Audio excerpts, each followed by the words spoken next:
Picture a lone officer standing on a bare, rocky hilltop in the autumn woods of the Carolina backcountry, watching thousands of trees below him fill with armed men he cannot see.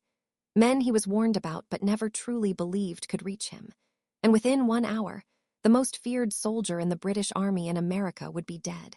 And the course of the American Revolution would tilt in a direction almost no one predicted. This is the story of how a force of roughly 900 untrained frontier militiamen, many of them simple farmers, hunters, and backwoods settlers with no uniforms, no cannons, and no formal chain of command, surrounded and destroyed a loyalist army led by one of the most skilled and respected officers in the British military, a man whose own superiors considered him one of the finest marksmen and tacticians in the empire. To understand how this happened, we have to step back to the summer of 1780, a moment when the American Revolution appeared to be slipping away from the rebels. After years of stalemate in the North, the British had shifted their strategy south, believing that Georgia and the Carolinas held large populations of loyalists who would rally to the crown if given military support. That strategy seemed to be working. In May 1780, British forces captured Charleston, South Carolina, in the worst American defeat of the entire war, taking thousands of prisoners and seizing control of the state's most important port. Then in August, at the Battle of Camden, British troops under Lord Cornwallis shattered another American army, sending General Horatio Gates fleeing from the field. With the Continental Army in the South effectively broken, Cornwallis believed the time had come to press north into North Carolina, extend British control, and choke off the rebellion at its source. But holding the Carolinas required more than just marching an army through them. It required pacifying the countryside, and for that task, Cornwallis turned to a Scottish officer named Patrick Ferguson. Ferguson was not an ordinary soldier. Born in 1744 into a well-connected Scottish family, he had trained as a cavalry officer before transferring his talents toward one of the most important technical innovations of the era, the design of a breech-loading rifle that could be reloaded far faster than the standard muzzle-loading muskets carried by most infantry of the day. His invention, known today as the Ferguson rifle, allowed a trained soldier to fire several rounds per minute, even while lying down or moving, a genuine leap forward in firearms technology for the 1770s. Ferguson had personally demonstrated the weapon's capabilities to King George III, and had commanded an experimental rifle corps in earlier campaigns, where his precision marksmanship and battlefield discipline earned him a reputation as one of the most formidable soldiers wearing a British uniform in North America. He was also, notably, someone who had shown restraint in combat, reportedly declining an opportunity earlier in the war to shoot an unsuspecting American officer from a distance simply because it did not sit right with his sense of honor, a detail often cited by historians to illustrate the complexity of his character, since the man who spared a life on principle would soon become one of the most aggressive enforcers of British authority in the southern colonies. By 1780, Ferguson held the title of Inspector of Militia for the Southern British forces, a role that made him responsible for organizing, training, and leading loyalist militia units drawn from the local population, colonists who remained loyal to the crown and were willing to fight their rebel neighbors. Cornwallis assigned Ferguson to protect the western flank of the British advance into North Carolina, a vast, rugged stretch of backcountry populated by independent-minded settlers who had pushed beyond the Appalachian Mountains to build farms and communities largely outside the reach of any government, British or American. These settlers, often called the Overmountain Men because they lived on the far side of the mountain ranges in what is now eastern Tennessee, were fiercely self-reliant, accustomed to defending themselves against threats without waiting for orders from distant authorities, and largely uninterested in taking sides in a political conflict that, from their remote farms and cabins, must have seemed far away. Ferguson's assignment was to keep them that way, or better yet, to persuade them to support the crown. Instead, he made a decision that would prove catastrophic. Believing that a show of force would intimidate the frontier settlers into submission, Ferguson sent a paroled prisoner across the mountains, carrying a stark ultimatum to the Overmountain militia leaders: warning that if they did not lay down their arms and cease their support for the rebellion, he would march his army across the mountains, hang their leaders, and burn their homes and farms to the ground. It was meant as a warning. Instead, it became a rallying cry. Rather than frightening the frontier settlers into obedience, Ferguson's threat united communities that had previously operated independently of one another, giving militia leaders like Isaac Shelby, John Sevier, William Campbell, Charles McDowell, Benjamin Cleveland, and Joseph Winston a shared and urgent reason to act together. These were not professional soldiers in any conventional sense. Many were farmers, land surveyors, and frontier traders who owned their own weapons, rode their own horses, and answered to militia officers chosen largely through community trust rather than formal military rank. But they were also experienced fighters, hardened by frequent conflict with Native American tribes on the frontier, and skilled with the long rifle, a weapon that, unlike the smoothbore muskets carried by most conventional armies of the era, offered genuine accuracy at long range in the hands of a practiced marksman. In late September 1780, roughly 1,000 of these militiamen gathered at a place called Sycamore Shoals, in what is now northeastern Tennessee, and began a grueling march across the mountains in worsening autumn weather, determined to hunt down Ferguson before he could carry out his threat. Along the way, additional militia companies joined the growing force, swelling their numbers as word spread of the mission. Ferguson, learning that a large body of frontier militia was moving against him, made the calculated decision to retreat eastward, seeking to link up with the main British army under Cornwallis before the rebel force could catch him. It was a reasonable plan on paper, but Ferguson may have underestimated both the determination of his pursuers and the speed at which mounted frontier riflemen, unencumbered by the wagons and equipment of a conventional army, could move through difficult terrain. As Ferguson's force approached the border between North and South Carolina, he made the decision that would seal his fate, choosing to make a stand atop a modest, rocky, tree-covered ridge known locally as King's Mountain. It was not a particularly imposing height, rising only about 60 feet above the surrounding terrain and stretching roughly 600 yards in length, but Ferguson believed its steep, rocky slopes and defensible high ground made it an ideal position, reportedly remarking with confidence that he considered himself safe there, and that no rebel force on earth could drive him from it, a sentiment that historians have long noted as tragically mistaken given what followed.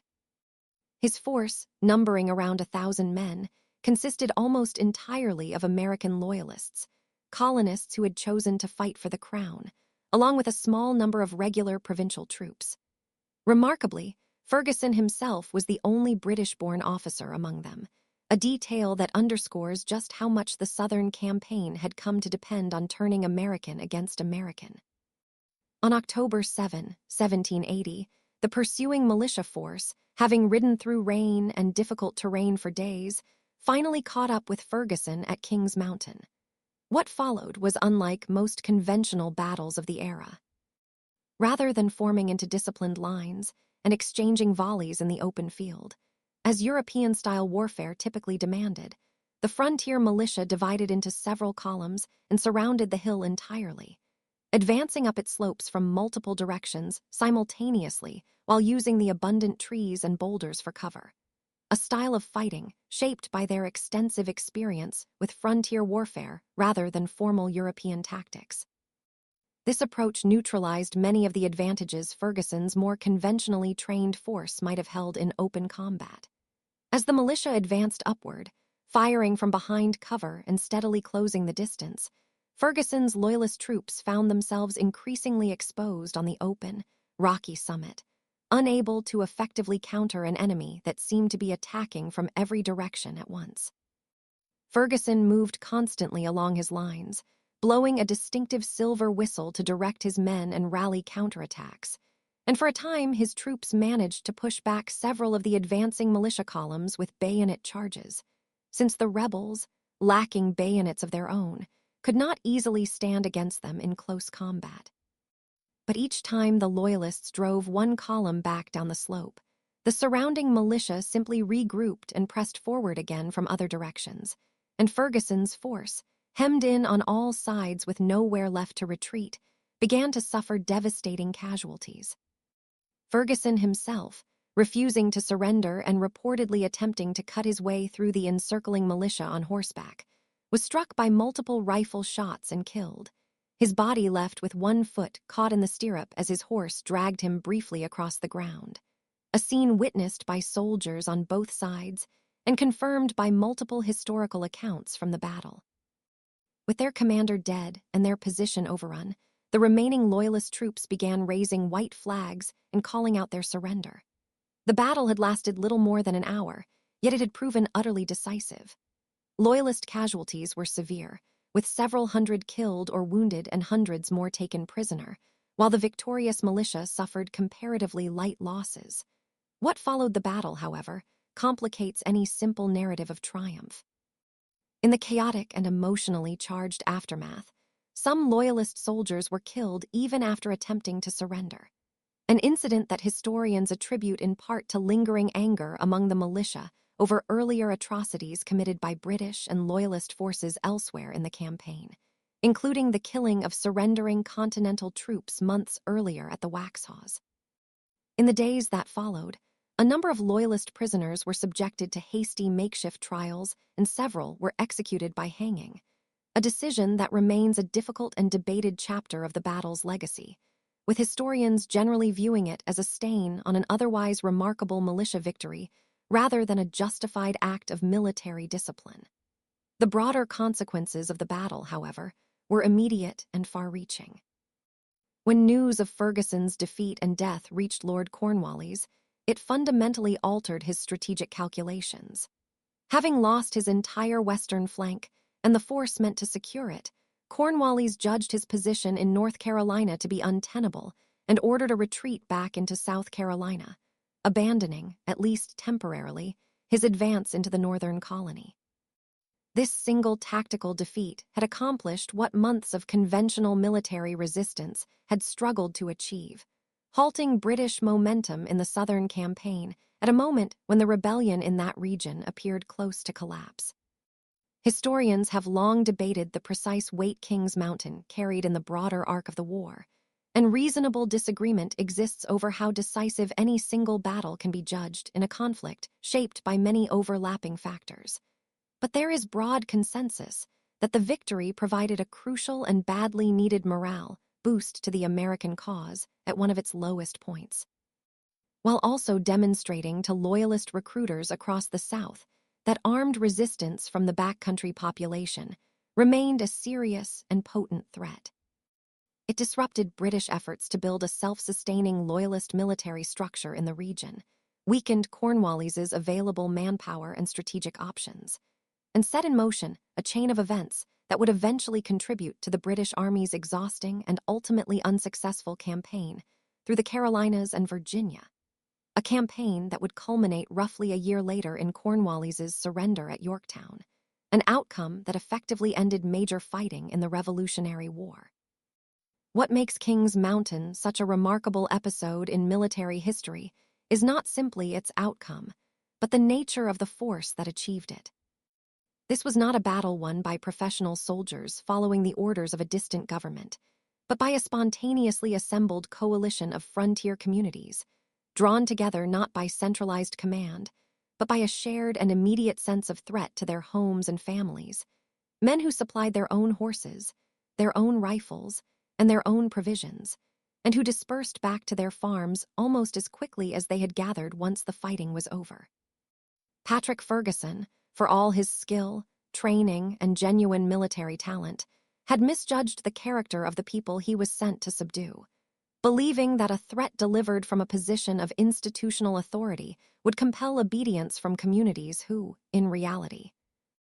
answered to no institution but their own sense of self-governance and mutual defense. That miscalculation, more than any single tactical error on the battlefield itself, may be the deepest lesson embedded in this story, a reminder that military power divorced from an understanding of the people it seeks to control can produce consequences entirely opposite to what was intended. Today, the site of the battle is preserved as Kings Mountain National Military Park, a quiet wooded landscape that gives little outward hint of the desperate hour of fighting that once unfolded across its slopes. Yet it remains one of the most significant turning points of the American Revolution, a battle where the outcome of a war for independence was shaped not by kings, generals, or empires, but by ordinary people who chose, on a rainy October afternoon in 1780, to climb a hill and change the direction of history.